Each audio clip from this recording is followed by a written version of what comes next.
नमस्कार मंडळी, मी सोनाली गवळी. स्वागत आहे तुमचं एकदा नवीन व्हिडिओ. तर मंडळी, पहाटेचे 4 वाजले होते आणि तुम्हाला असा विचार पडला असेल मी कुठे चालले. तर आम्ही चाललो होतो सिद्धिविनायकला. सिद्धिविनायकच्या काकड आरतीला, जी सकाळी 6 वाजता चालू होती 5:30ला.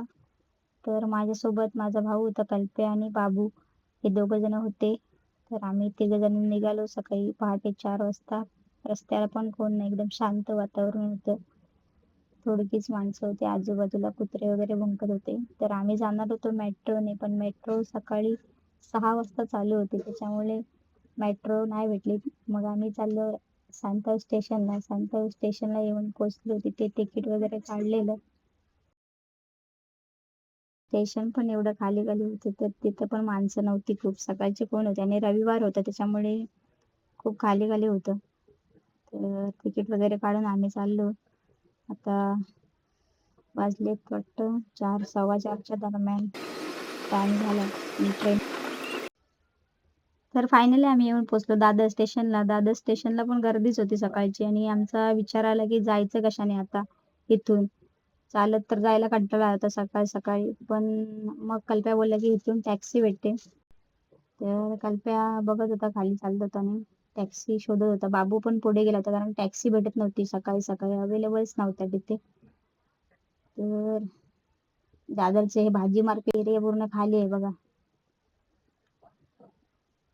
फायनली टॅक्सीवाला एक भेटला, तर आम्ही निघालो आता.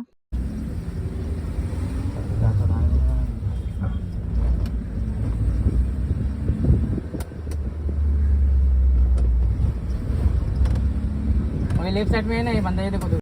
तर फायनली आम्ही येऊन पोहोचलो सिद्धिविनायकला. सिद्धिविनायकच्या मेन गेटवर येऊन पोहोचलो आम्ही. आणि लेडीजची वेगळी लाईन होती आणि जेंट्सची वेगळी लाईन असल्यामुळे पोरं तिकडे होती आणि मी इकडे एकटीच होती.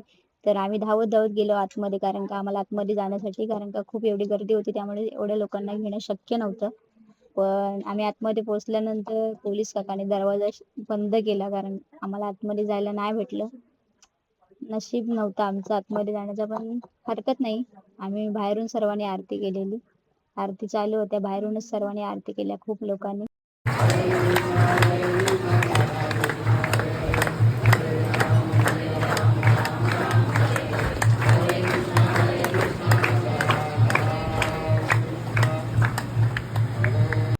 आरत्या वगैरे करून आम्ही दर्शन घेतलेलं. दर्शनाला गेलो, तिथून दर्शन वगैरे घेतलं